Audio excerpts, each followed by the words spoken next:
Shalom, selamat bergabung di ibadah online JK Hios. Seperti biasa, kebaktian dimulai jam 2 siang setiap hari Minggu. Kita dapat saksikan di YouTube Nuraini Jire. Sebelum kita melanjutkan ibadah, kita ikuti news berikut ini. Komsel mingguan. Setiap hari Senin dapat menghubungi Pastor Petrus Haryono. Setiap hari Rabu bersama Pastor Donitan. Setiap hari Kamis juga dapat menghubungi Pastor Jeffrey. Dan setiap hari Jumat bersama dengan Pastor Villa untuk daerah Hisdale, untuk Kemsi dengan saya Fanny, dan untuk kebaktian untuk Komsel Youth dapat menghubungi juga Pastor Yohana. Doa syafaat via Zoom dapat menghubungi Pastor Nur setiap hari Selasa pagi. Untuk Sunday School, anak-anak yang ingin beribadah juga dapat kita saksikan di dalam Zoom bersama Pastor Yohana setiap jam 10 pagi di hari Minggu. Untuk persembahan dapat kita saksikan di account berikut ini. Mari kita berdoa untuk persembahan. Bapa dalam surga, terima kasih Tuhan untuk berkat yang telah kami terima Tuhan minggu-minggu ini ya Tuhan. Kami juga ingin Tuhan memberi yang terbaik Tuhan untuk memperlebar kerajaan-Mu Tuhan di tempat kami masing-masing ya Bapa. Bapak, kami juga berdoa Tuhan untuk ibadah yang sebentar lagi kami mulai ya Tuhan. Biarlah Engkau sendiri Tuhan yang melawat kami di tempat kami masing-masing ya Bapak. Berkati kami semua Tuhan yang sudah menyaksikan ya Tuhan, yang siap untuk mendengarkan firman-Mu. Kami juga saat ini percaya Roh Kudus juga bekerja untuk hidup kami. Dalam nama Tuhan Yesus kami berdoa, amin. Kita juga mau menyaksikan kesaksian dari saudara kita, Kori. Shalom saudara-saudari yang dikasihi dalam Tuhan. Selamat hari Minggu, dan di siang Minggu yang berbahagia ini saya mau menyampaikan kesaksian saya mengenai doa. Nah, jadi ada satu ayat yang saya temukan itu benar-benar menjadi pegangan saya, karena ayatnya berbunyi demikian. Di 1 Yohanes pasalnya yang kelima yang 14, dan inilah keberanian kita percaya kita kepadanya, yaitu bahwa Ia mengabulkan doa kita jikalau kita meminta sesuatu kepadanya menurut kehendaknya. Nah, jadi saya percaya bahwa kita kalau minta sesuatu lewat doa-doa kita sesuai sama kehendaknya Tuhan, itu pasti Tuhan kabulkan, karena sejalan sama apa yang Tuhan rencanakan dalam hidup kita gitu. Jadi bukannya berarti yang lain itu tidak dikabulkan, tapi Tuhan melihat kembali kemampuan kita. Ketika misalnya kita minta dikasih, bisa nggak kita bertanggung jawab sama apa yang dikasih sama Tuhan ini gitu loh. Jadi kan kita percaya ya, Tuhan bilang tuh, Tuhan tuh nggak bakalan mencobai kita tuh di luar batas kemampuan kita gitu. Terus saya mau menceritakan, jadi baru belakangan ini ya, saya tuh ngerasa bahwa saya tuh benar-benar diubahkan di dalam doa gitu, lewat orang-orang yang mendoakan saya, orang-orang yang mengasihi saya. Benar-benar saya bersyukur banget Tuhan tuh taruh orang-orang di sekitar saya tuh yang benar-benar mengasihi saya gitu, senantiasa doain saya gitu. Nah, sehingga benar-benar kasih karunia banget. Sekarang saya tuh bisa doa panjang kali lebar gitu. Jadi benar-benar tuh yang dulunya doa tuh cuman berapa patah kata dan malu banget kalau doa di depan orang gitu, tapi sekarang tuh benar-benar bisa kita tuh doa tuh dengan pede, dengan percaya diri, dan dengan benar-benar beban-beban doa yang Tuhan kasih ke kita gitu. Jadi nggak ada malu lagi, nggak ada apa, tapi itu benar-benar ngalir aja gitu loh, karena doa itu kan napas kehidupan berorang Kristen gitu kan. Jadi ya kalau nggak bernapas ya sesek gitu kan. Nah, ketika kita juga sama gitu. Ketika kita nggak berdoa juga pasti kita ngerasa rindu, ingin berbicara lagi, dan semakin pasti ingin lebih dan lebih gitu. Kita berbicara sama Tuhan tuh pasti maunya lebih gitu. Dan pasti Tuhan taruh gitu beban-beban orang yang mau kita doakan atau sesuatu yang kita doakan gitu, karena benar-benar the power of prayer itu benar-benar benar-benar nyata gitu. That's true gitu loh. Kenapa? Karena selama ini saya doakan anak saya, doakan orang-orang yang saya kasihi, terutama suami saya juga. Benar-benar tuh Tuhan kasih lihat kayak Tuhan jawab gitu. Benar-benar Tuhan jawab sesuai dengan kehendaknya itu gitu. Karena memang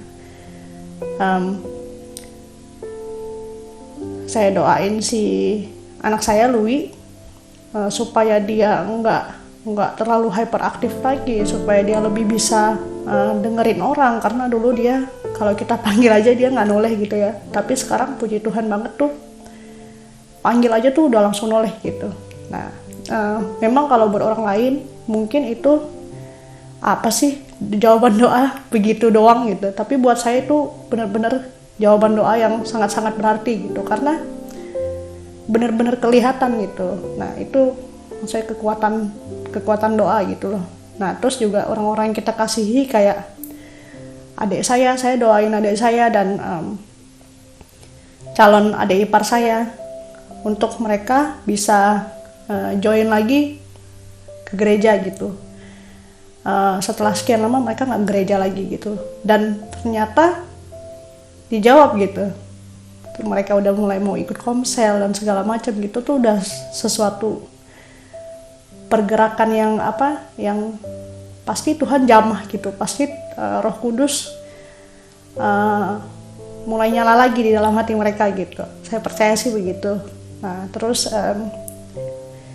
saya doain suami saya juga. Wah puji Tuhan banget, sekarang suami saya sangat diubahkan gitu, hatinya dilembutkan, mulai mau dengerin cerita-cerita saya. Kalau dulu mah boro-boro ya gitu. Terus banyak banget yang Tuhan benar-benar tuh nyatain di depan mata saya bahwa ini loh, kalau menurut memang benar yang saya doakan tuh menurut planningnya Tuhan, sesuai sama jalannya Tuhan, rencananya Tuhan, pasti Tuhan jawab gitu. Jadi kita jangan berhenti dan bosan-bosannya doain orang-orang yang kita kasih, orang-orang di sekitar kita. Percayalah Tuhan tuh punya rencana yang indah dalam hidup kita. Rancangan Tuhan tuh selalu yang terbaik buat hidup kita. Jadi kalaupun Tuhan belum jawab, pasti ada maksud Tuhan yang baik. Percaya aja, tetap setia, beriman di dalam Tuhan gitu. Sometimes mungkin Tuhan mau uji nih, kayak hati kita tuh sampai mana sih gitu. Jadi tetap ya, kita harus jadi orang-orang yang setia di dalam Tuhan. Jangan kendor untuk berdoa terus, karena Tuhan pasti kasih jawaban ke kita benar-benar yang di luar nalar, di luar pikiran, yang nggak kita pikirkan. Tuhan kasih yang terbaik. Selamat hari Minggu, Tuhan berkati. Semoga semua terberkati dengan kesaksian saya ini. Terima kasih. Allah kita sungguh dahsyat, Dia Allah yang luar biasa, layak untuk kita sembah. Sebelum Tuhan kita sembah, Tuhan Tuhan Dia tak pernah gagal, Dia tak pernah lalai menepati janji-janji. Mari kita sembah Dia dengan sungguh-sungguh, beri yang terbaik dengan pujian ini. Dia tak pernah gagal. Haleluya.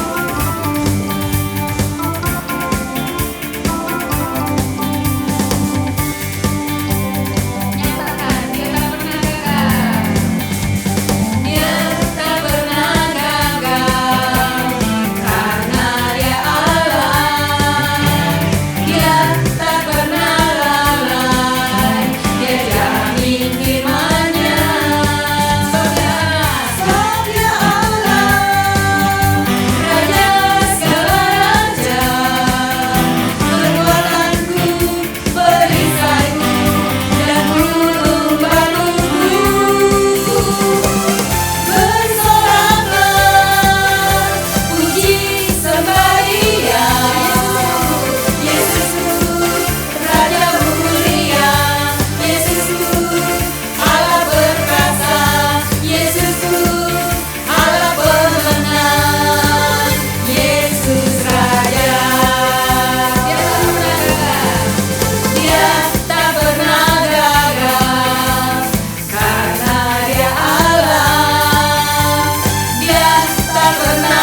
berkati ya Bapak.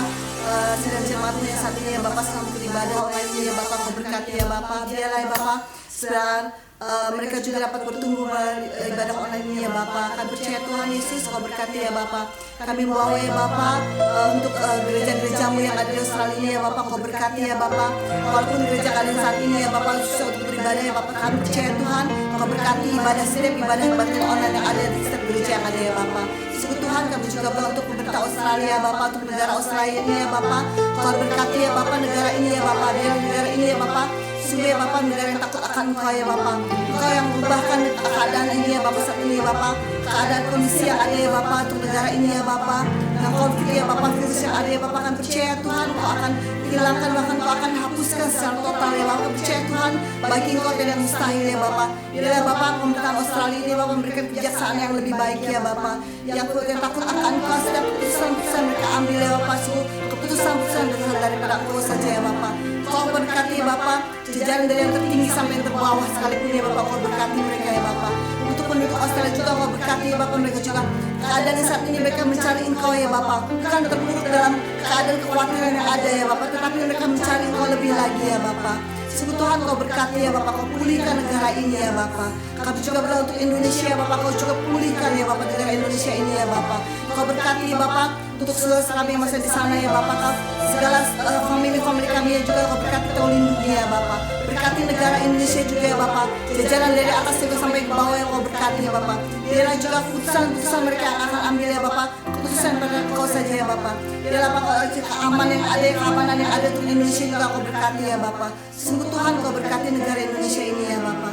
Sekali ya Bapak, kami juga berdoa ya Bapak untuk para hamba-hambamu ya Bapak, melayani ya Bapak dimanapun mereka berada ya Tuhan, kau berkati ya Bapak. Biarlah firman-Mu ya Bapak disampaikan sampai ke ujung dunia ya Bapak, kau berkati ya Bapak. Sekali lagi ya Bapak, kau juga berkati sedang jemaat-Mu yang ada ya Bapak, yang sedang berbeban berat ataupun yang sedang sakit kau sembuhkan, yang berbeban berat kau berikan kelegaan ya Bapak. Biarlah mereka tetap berfokus mengandalkan Kau saja ya Bapak. Di saat keadaan-keadaan ini mereka tetap mencari Engkau ya Bapak. Sungguh Tuhan, kau berkati ya Bapak, dan kami serahkan ya Bapak doa-doa ini pada Kau saja ya Bapak. Karena kami percaya ya Tuhan, Kau yang akan beracara ya Bapak. Dan saudara kami yang juga dengan firman-Mu ya Bapak, Kau berkati firman yang akan disampaikan ya Bapak. Karena kami percaya ya Bapak, apa yang Kau akan firman yang akan disampaikan itu akan ungkapan isi hati-Mu ya Bapak. Berkati hamba-Mu yang akan membawakan firman ya Bapak. Biarlah ya Bapak, setiap ucapan yang mereka yang akan dia bawakan, yang akan keluarkan ya Bapak, itu bukan ucapan daripada Kau saja ya Bapak. Kami serahkan ya Bapak jam-jam ibadah ya Bapak, kebaktian firman-Mu ini ya Bapak, kepada Kau saja ya Bapak. Hanya dalam nama Tuhan Yesus kami berdoa dan mengucap syukur. Amin. Selamat mendengarkan firman Tuhan. Selamat siang, Bapak-bapak, Ibu-ibu, saudara-saudari sekalian. Shalom. Kita orang yang diberkati oleh Tuhan. Kita masih dapat beribadah bersama-sama meskipun online. Sharing firman pada siang hari ini, saya beri judul, kalau mau judul, iman dan percaya. Saya mengambil dari Matius pasal 14 ayat 22 sampai 36. Matius pasal 14 dari ayat 22 sampai 33 akan saya bacakan untuk kita semuanya. Sesudah itu Yesus segera memerintahkan murid-muridnya naik ke perahu dan mendahuluinya ke seberang. Sementara itu ia menyuruh orang banyak pulang. Dan setelah orang banyak itu disuruhnya pulang, Yesus naik ke atas bukit untuk berdoa seorang diri. Ketika hari sudah malam, ia sendirian di situ. Perahu murid-muridnya sudah beberapa mil jauhnya dari pantai dan diombang-ambingkan gelombang karena angin sakal. Kira-kira jam 3 malam datanglah Yesus kepada mereka berjalan di atas air. Ketika murid-muridnya melihat dia berjalan di atas air, mereka terkejut dan berseru, "Itu hantu!" Lalu berteriak-teriak karena takut. Tetapi segera Yesus berkata kepada mereka, "Tenanglah, aku ini, jangan takut." Lalu Petrus berseru dan menjawab dia, "Tuhan, apabila Engkau itu, suruhlah aku datang kepadamu." berjalan di atas air. Maka Yesus berkata, "Datanglah," kata Petrus, turun dari perahu dan berjalan di atas air, mendapatkan Yesus. Tetapi ketika dirasanya tiupan angin, takutlah ia, dan ia mulai tenggelam, lalu berteriak, "Tuhan, tolonglah aku." Segera Yesus mengulurkan tangannya memegang dia dan berkata, "Hai orang yang kurang percaya, mengapa engkau bimbang?"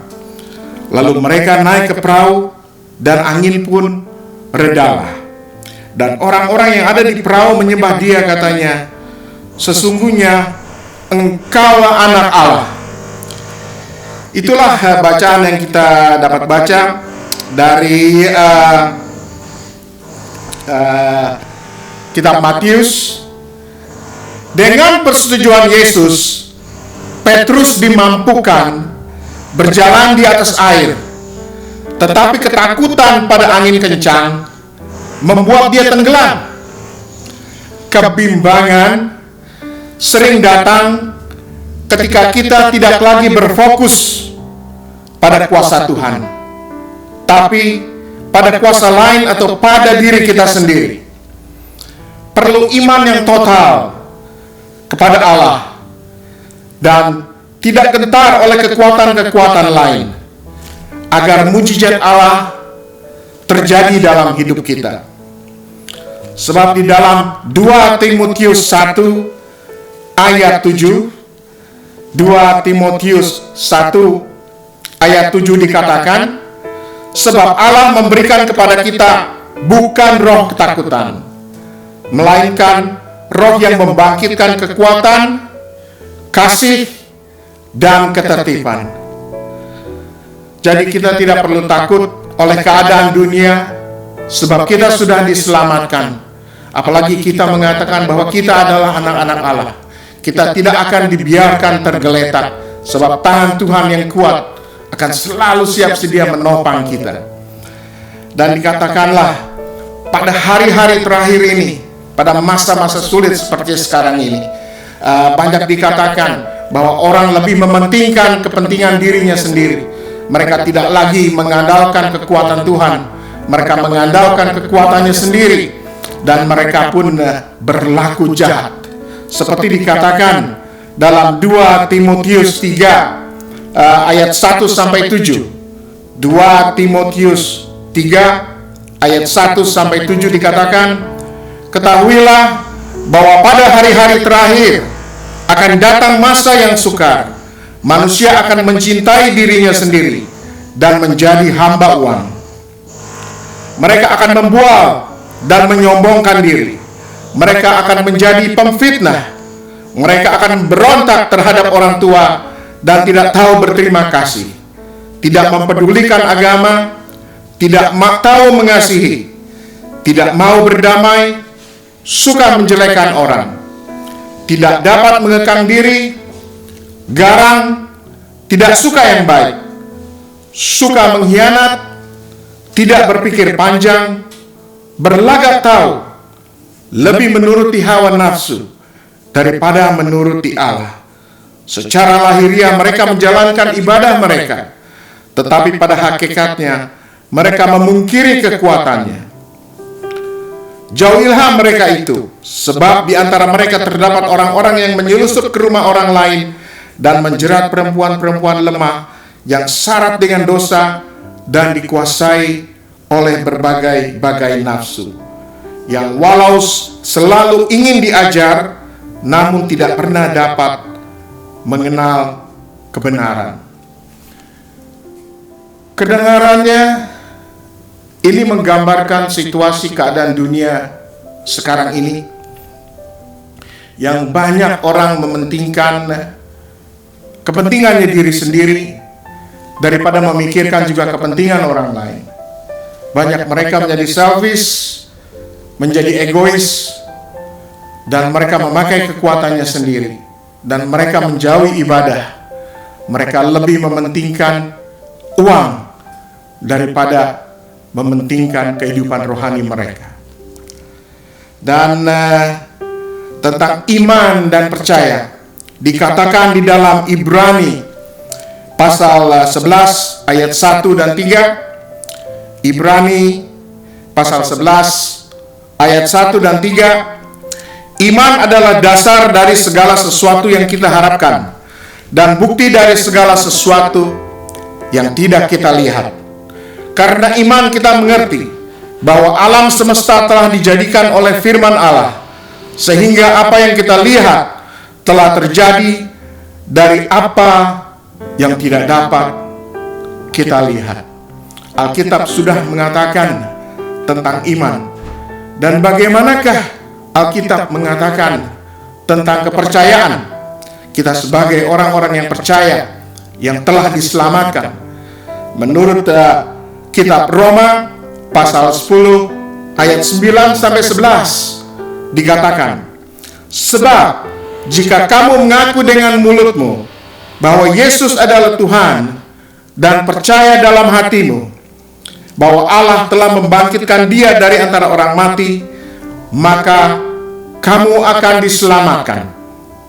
Karena dengan hati orang percaya dan dibenarkan, dan dengan mulut orang mengaku dan diselamatkan. Karena kitab suci berkata, barang siapa yang percaya kepada Dia tidak akan dipermalukan. Itulah dia saudara-saudara, meskipun kita hidup di zaman, di era yang memang banyak sekali kesusahan-kesusahan, tetapi saya yakin dan percaya Tuhan tidak akan meninggalkan kita. Saya sudah melihat banyak orang di masa-masa kesusahan ini yang mengandalkan Tuhan, dan Tuhan tidak dengan semerta-mertanya meninggalkan mereka. Dan akan banyak sekali kesaksian-kesaksian, sebab Tuhan kita adalah Tuhan yang penuh kuasa dan penuh kasih. Dan sama seperti keadaan manusia dalam kehidupannya sekarang, banyak sekali yang dipengaruhi oleh keadaan COVID ini. Tetapi di dalam 2 Tawarikh 7 ayat 13 sampai 14, ini adalah ayat janji Tuhan yang saya pegang, dan saya yakin kita semua percaya dan kita semua akan memegang ayat ini sebagai ayat pegangan, sebab janji Tuhan itu ya dan amin. Jadi di dalam 2 Tawarikh 7 ayat 13 sampai 14 dikatakan, bila mana aku menutup langit sehingga tidak ada hujan, dan bila mana aku menyuruh belalang memakan habis hasil bumi, dan bila mana aku melepaskan penyakit sampar di antara umatku, dan umatku yang atasnya namaku disebut merendahkan diri, berdoa dan mencari wajahku, lalu berbalik dari jalan-jalannya yang jahat, maka akan mendengar dari sorga dan mengampuni dosa mereka, serta memulihkan negeri mereka. Ingat saudara-saudara, bapak-bapak, ibu-ibu, janji Tuhan ini kita pegang. Kalau kita dengan atas nama Tuhan merendahkan diri, berdoa dan mencari wajahnya, lalu berbalik dari jalan-jalan kita yang jahat, maka Allah akan mendengar dari sorga dan mengampuni dosa kita, serta memulihkan negeri kita. Ayat ini saya pegang sebab ayat ini adalah merupakan ayat yang kita andalkan pada masa-masa yang sulit ini. Dan masa-masa yang sulit ini, kita sebagai manusia, kita dibangun sebagai manusia yang resilience, manusia yang tough, manusia yang kuat. Kita tidak menyerah dengan keadaan, sebab keadaan yang sekarang ini, keadaan ekonomi, keadaan pandemi, itu sudah ada sejak zaman dahulu kala, sejak zaman ratusan tahun yang lalu. Dan itu bukan hanya terjadi baru kali ini, dan ini bukan sesuatu yang baru. Kalau kita membaca dari kitab Pengkhotbah, kitab Pengkhotbah saja mengatakannya, dari Pengkhotbah pasal 1 ayat 8 sampai 9. Pengkhotbah pasal 1 ayat 8 sampai 9 mengatakan seperti ini. Segala sesuatu menjemukan sehingga tak terkatakan oleh manusia. Mata tidak kenyang melihat, telinga tidak puas mendengar. Apa yang pernah ada akan ada lagi, dan apa yang pernah dibuat akan dibuat lagi. Tak ada sesuatu yang baru di bawah matahari. Ingat, pengkhotbah mengatakan tidak ada sesuatu yang baru di bawah matahari. Jadi segala sesuatu kesulitan saudara-saudara, tidak ada yang baru. Kita sebagai manusia, kita akan berkembang kalau kita tidak tinggal di dalam zona nyaman. Disitulah manusia diciptakan oleh Tuhan berbeda dengan ciptaan yang lainnya. Bahwa kita sebagai manusia, kita mempunyai budi pekerti, kita mempunyai akal, dan kita akan selalu dapat mengatasi segala percobaan apapun yang kita alami di dalam masa-masa yang sulit. Jadi saya yakin dan percaya bahwa kita semuanya adalah anak-anak Tuhan yang selalu dilindungi oleh Tuhan Allah kita yang hidup, dan tidak ada sesuatu pun yang mustahil. Keadaan dunia boleh goncang, keadaan dunia boleh mempengaruhi orang-orang dunia, tapi kita sebagai anak-anak Tuhan, kita tidak dapat dikalahkan oleh dunia. Dan itulah yang dapat saya sharingkan untuk kali ini. Saya yakin dan percaya bahwa kita semuanya dilindungi oleh Tuhan. Dan saya akan berdoa untuk kita semuanya, dan saya yakin dan percaya doa orang benar besar kuasanya. Ya Tuhan, janganlah menghukum aku dalam murka-Mu, dan janganlah menghajar aku dalam kepanasan amarah-Mu. Kasihilah aku Tuhan, sebab aku merana. Sembuhkanlah aku Tuhan, sebab tulang-tulangku gemetar, dan jiwaku pun sangat terkejut. Tetapi Engkau Tuhan, berapa lama lagi? Berbahagialah orang yang memperhatikan orang lemah. Tuhan akan meluputkan dia pada waktu celaka. Tuhan akan melindungi dia dan memelihara nyawanya, sehingga ia disebut berbahagia di bumi. Engkau tak akan membiarkan dia dipermalukan musuhnya. Tuhan membantu dia di ranjangnya waktu sakit.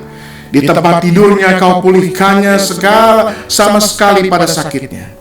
Kalau kataku, Tuhan, kasihanilah aku, sembuhkanlah aku, sebab terhadap Engkaulah aku berdosa. Ya Tuhan, karena inilah hatiku mengharapkan Engkau. Tenanglah rohku, buatlah aku sehat, buatlah aku sembuh. Beginilah firman Tuhan. Terkutuklah orang yang mengandalkan manusia, yang mengandalkan kekuatannya sendiri, dan yang hatinya menjauh dari Tuhan. Diberkatilah orang yang mengandalkan Tuhan, yang menaruh harapnya pada Tuhan. Ia akan seperti pohon yang ditanam di tepi air, yang merambatkan akar-akarnya ke tepi batang air, yang tidak mengalami datangnya panas terik, yang daunnya tetap hijau, yang tidak khawatir dalam tahun kering, dan yang tidak berhenti menghasilkan buah. Sembuhkanlah aku ya Tuhan, maka aku akan sembuh. Selamatkanlah aku, maka aku akan selamat, sebab Engkaulah kepujianku. Aku akan mendatangkan kesembuhan bagimu. Aku akan mengobati luka-lukamu. Demikianlah firman Tuhan. Tuhan memberkati kita dan melindungi kita semua. Tuhan menyinari kita dengan wajah-Nya dan memberi kita semua kasih karunia. Tuhan menghadapkan wajah-Nya kepada kita dan memberi kita semua damai sejahtera. Amin. Amin. Amin. Jemaat yang dikasihi Tuhan, saya percaya kita semua telah disegarkan oleh kebenaran firman Tuhan. Dan pastinya firman Tuhan itu kalau kita kerjakan dengan sungguh-sungguh pasti akan memerdekakan kehidupan kita. Mari sama-sama sebentar lagi kita akan selesai dengan jam ibadah kita hari ini. Kita akan menerima berkat yang datang daripada Tuhan. Kita arahkan tangan kita ke atas. Dan biar seluruh anggota keluarga yang ada juga boleh mengarahkan tangan kita ke atas. Jemaat yang dikasihi Tuhan, bawalah pulang berkat maksimal yang daripada Allah Bapa, cinta kasih yang daripada Yesus Kristus, serta persekutuan yang indah bersama dengan Roh Kudus boleh menyertai kehidupan Bapak Ibu sekalian sampai Maranatha Tuhan Yesus datang untuk menjemput kita yang kedua kalinya, dan kita boleh didapati sebagai hamba yang setia dan berkenan. Di dalam nama Tuhan Yesus Kristus, kita semua yang percaya boleh sama-sama katakan amin. Tuhan Yesus memberkati kita semua. God bless. Sungguh ibadah yang sangat memberkati kita semua. Mari kita jadi garam dan terang dalam kehidupan kita sehari-hari. Terima kasih. Sampai jumpa di ibadah-ibadah berikutnya. Selamat hari Minggu.